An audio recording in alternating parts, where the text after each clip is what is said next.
What you see is not what is. Buddhist wisdom. You've been looking at the world your entire life. But have you ever stopped to notice how you look? Not what you see, but what happens in the moment of seeing. The instant something enters your awareness. What the mind does with it. How quickly meaning appears. How automatically judgment arises. How fast a simple perception becomes a whole experience. Most of us have never examined this. We assume that seeing is straightforward. Something is there, we look at it, we know what it is. Done. But the Buddha suggested something different. He said that between the moment of contact and the moment of experience, there is a process. A process that shapes everything we feel, everything we think, everything we suffer over. And most of us have never clearly seen this process at work. This is not philosophy. This is about why the same situation can ruin your day or leave you untouched. Why some words wound you for years while others slide right off. Why peace sometimes feels so close and yet so far. So this is an invitation. Not to believe anything new, just to look at looking itself. To notice what's actually happening when you experience the world. What you discover might explain a lot. The Buddha described something most of us have never noticed. What happens between the moment your eyes meet something and the moment you see it. In the Madhupindika Sutta, he laid out a chain of events that happens every time we perceive anything. When the eye meets a form, there is contact. From contact arises feeling, pleasant, unpleasant, or neutral. From feeling arises perception. The mind starts to recognize and label. From perception arises thinking. And from thinking arises what the Buddha called papanka, a word that doesn't translate easily, but points to something we all know intimately. The explosion of mental elaboration. Concepts pile on top of concepts. Memories get triggered. Judgments form. Emotions arise. Stories begin. This chain can arise very quickly. So quickly that by the time we're aware of anything, the story is already running. We don't catch the process. We only catch the result. And we mistake that result for reality. You're walking down the street and you see a friend, someone you know well. You're about to wave, maybe call out their name. But they walk right past you. Eyes forward, no acknowledgement, nothing. That's what happened. A person walked by without looking at you. But notice what the mind does next. Within seconds. Did they see me? They must have seen me. Why didn't they say hello? Are they upset with me? What did I do wrong? Maybe it's about that message I didn't reply to last week. Or maybe they just don't care anymore. Maybe they never really liked me in the first place. By now you might feel a knot in your stomach. Maybe some hurt. Maybe some anger. Maybe you're already composing a message in your head, or deciding you won't message them at all. But here's what's worth noticing. None of that is what happened. What happened is that a person walked by. Maybe they were lost in thought. Maybe they weren't wearing their glasses. Maybe they were having a terrible day and didn't notice anyone around them. You don't know. You can't know. And yet the mind built an entire world, complete with motives, history, and emotional weight. And you reacted to that world.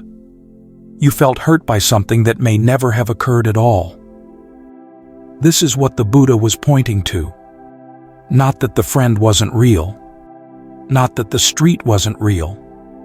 But that the meaning you gave it, the story you told, the self that felt rejected, all of that was added, constructed, painted on top of a simple moment. In the Samyutta Nikaya, the Buddha compared the mind to a painter, but even more varied, even more colorful than any painting. A painter creates an image on canvas. The mind creates an entire world, and then convinces you that you're living in it. So here's the insight. If the mind paints the world, then what you're looking at is not the world. You're looking at your mind, your memories, your fears, your desires, your conditioning, all of it projected outward and mistaken for what's actually there. The problem isn't that things don't exist. The problem is papanka, the layers of interpretation and clinging that run after every perception. You see something, and before you can even register the seeing, the mind has already added commentary, judgment, and emotional charge. And that's what you react to. Not the world, the commentary. So if what we see is the mind's construction, then what is this "what is" that the Buddha kept pointing to? What does it actually mean to see things as they are? In Pali, the Buddha used the word yathabhuta, as it actually is. But here's what's important to understand. He was not asking you to see some kind of absolute objective reality out there. Every perception passes through sense organs. Every experience is processed by consciousness. There's no way to step outside that and see a pure world untouched by mind. So what was he pointing to? There are two layers to this. The first layer is seeing the nature of all phenomena, not the content of what you see, but the underlying characteristics that everything shares. The Buddha spoke of three marks that you'll find in every experience without exception. Impermanence, anicca. Everything that arises will pass away. The pleasant feeling won't last. The painful one won't either. Even the sense of you reading this is a process in motion, not a fixed thing. Unsatisfactoriness, dukkha. The subtle ache of trying to hold on to what's changing, the gap between what you want things to be and what they are. And non-self, anatta. There is no fixed, unchanging I at the center of your experience. Only a collection of processes arising and passing. In the Dhammapada, the Buddha said, "When one sees with wisdom that all conditioned things are impermanent, that all conditioned things are unsatisfactory, that all phenomena are non-self, this is the path to purity." The second layer is even more immediate. It's about seeing the process of experience itself, as it's happening. There's a teaching that the Buddha gave to a wanderer named Bahia, recorded in the Udana. Bahia came desperate for instruction, and the Buddha gave him perhaps the most direct teaching in all of the scriptures. In the seen, there is only the seen. In the heard, there is only the heard. In the sensed, there is only the sensed. In the cognized, there is only the cognized. When for you there is no you in connection with that, this is the end of suffering. Let those words land. In the seen, there is only the seen. Not I am seeing, not I like what I see, not this reminds me of something. Just the seen. Imagine you see a flower, a simple flower by the roadside. In that first moment, there is just seeing, color, shape, form appearing to awareness. But then something happens. Beautiful, the mind says. Then, I want to take a photo. Then, this reminds me of the garden my grandmother had. Then, I miss her. Then, why does everything I love go away? Within seconds, you're no longer seeing the flower. You're lost in memory, in longing, in a self that feels loss. The flower is still there, but you've left it far behind. What the Buddha is pointing to is this. Experience happens. Seeing happens. But we don't leave it at that. We construct a self in the middle of it. We say, I see, and suddenly there's someone who sees. We say, I want, and suddenly there's someone who lacks. We build an identity around every experience, and then we suffer when that identity is threatened. To see what is means to see this construction happening. To see the flower and know clearly, this is seeing. And if longing arises, to know clearly, this is longing arising. Not mixing it into I miss. Not fusing the feeling with a self. Just seeing the process. This is not cold detachment. This is clarity. And in that clarity, there is freedom. Because you're no longer at the mercy of every reaction that arises. You can see it. And in seeing it, you are no longer trapped by it. If this is possible, if we can see experience as it is, without adding the extra layers, then why is it so hard? Why do we keep reacting to our own constructions without even knowing it? Something is clouding the water. The Buddha used a powerful image for this in the Samyutta Nikaya. He compared the mind to a bowl of water that you use to see your reflection. When the water is clear and still, you see your face as it is. But when the water is contaminated, the reflection becomes distorted or invisible altogether. Imagine you want to see your own face. You lean over a bowl of water, but the water has been dyed with bright colors. You can't see clearly, only what you want to see. Or the water is boiling with heat. The surface is too disturbed by agitation. Or it's covered with moss and algae. Everything is dull and dark. Or wind keeps stirring it. The surface never settles. Or it's murky and kept in shadows. There's no clarity at all. This is exactly what happens to the mind. The Buddha described 5 hindrances that cloud our seeing moment to moment. Sensual desire is like dyed water. You only see what attracts you, filtering everything through wanting. Ill will is like boiling water. Everything distorted through the heat of aversion. When you're angry, even kind words sound like attacks. Sloth and torpor is like water covered with growth. The mind is dull, heavy, unable to see clearly. Restlessness and worry is like wind-stirred water. The mind keeps jumping, never settling long enough to see anything. And doubt is like murky water in darkness. No stable ground, no trust, no way forward. When one or more of these are present, and often several operate at once, you cannot see the reflection of experience clearly. The water is too disturbed. At a deeper level, there is ignorance, avijja, not stupidity, but a fundamental not seeing of how things are. We walk through life believing things are permanent, believing there's a solid me that needs protecting. This not seeing is the deepest veil. And from this comes craving, tanha, the wanting to hold on to what's pleasant, to push away what's unpleasant, to make things other than they are. When craving is present, you don't see what is. You see what you want it to be, or what you fear it is. There's also habit. You've been reacting in certain ways for so long that the patterns run automatically. Criticized, defensive, hurt, contract, loss, cling. These reactions happen faster than awareness. You wake up already in the middle of the emotion, not knowing how you got there. This is where most of us live, not because we're broken, but because the contamination has been in the water so long that we've forgotten what clear water looks like. We think we're seeing our reflection. We're seeing distortion and calling it reality.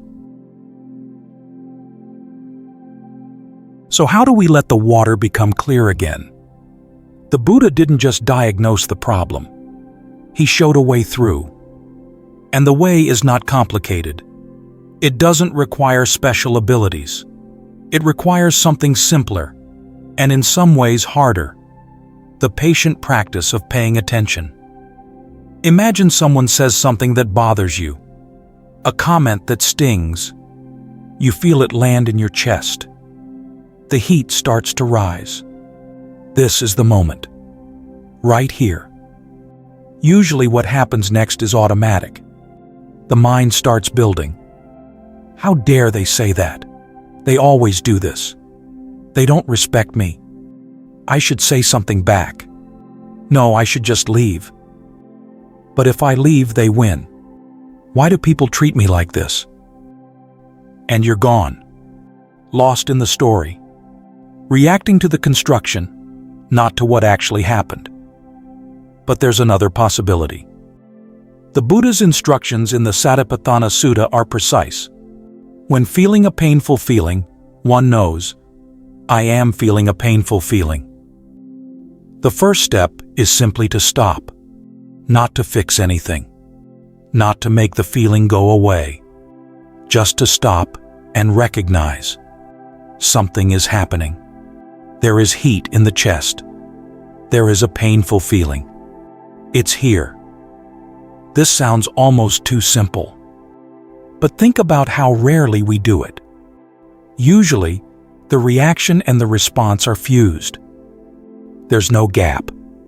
We only realize what happened after we've already spoken the harsh words or spent an hour ruminating.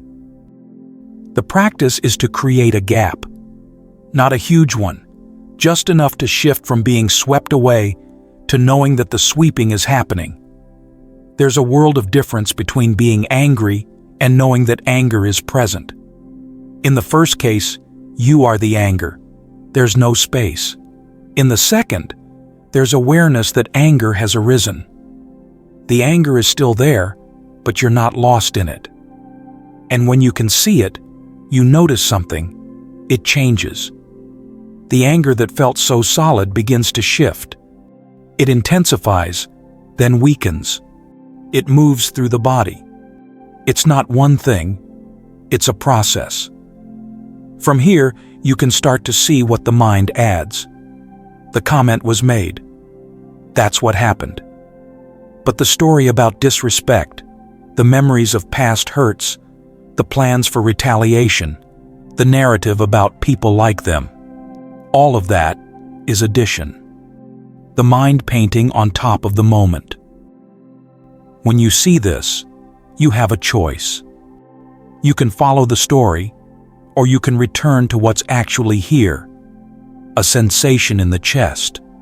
A feeling that's already changing. A moment that's already passing. This isn't suppression. You're not pushing away thoughts. You're seeing them for what they are. Constructions, additions, paint on top of reality. And in seeing them clearly, they begin to lose their power to drag you along. Each time you do this, each time you stop, recognize, and return, the water settles a little more. This is not a one-time achievement. It's a way of living. There will be times when you can't do it, when the reaction is too strong, when you only realize later. That's not failure. That's part of the path. You notice, you learn, and you begin again. The water doesn't become clear all at once. It settles, little by little, moment by moment.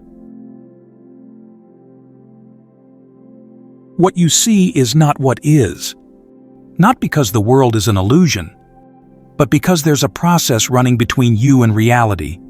Papancha, the elaboration, the construction, the adding of self where there is none. And you've been reacting to that process your entire life, mistaking it for the world. The Buddha showed that it's possible to see through it. What is not a mystical state reserved for monks in caves. It's available in every moment. It's the direct seeing of impermanence, of unsatisfactoriness, of non-self. It's watching the process of perception unfold and catching the moment when the mind begins to add. It's knowing that the story is a story. The path to this seeing is not a single leap. It's stopping, one moment at a time. Recognizing, one moment at a time. Letting the water settle, one moment at a time. In the Dhammapada, the Buddha said, "You yourselves should make the effort. The Tathagatas, Buddhas, only can show the way." He pointed to the moon. He didn't grab your head and force you to look. The teaching is an invitation. The looking is yours to do. And this is not a burden. This is the most intimate gift. The possibility of seeing your own mind clearly, of understanding why you suffer, of no longer being at the mercy of reactions you don't even know are happening. The path has been shown. Countless people have walked it before you. Ordinary people with ordinary lives who simply paid attention, again and again, and found their way to clarity. The walking is yours, step by step, day by day, with patience, with kindness toward yourself, with the willingness to begin again every time you get lost.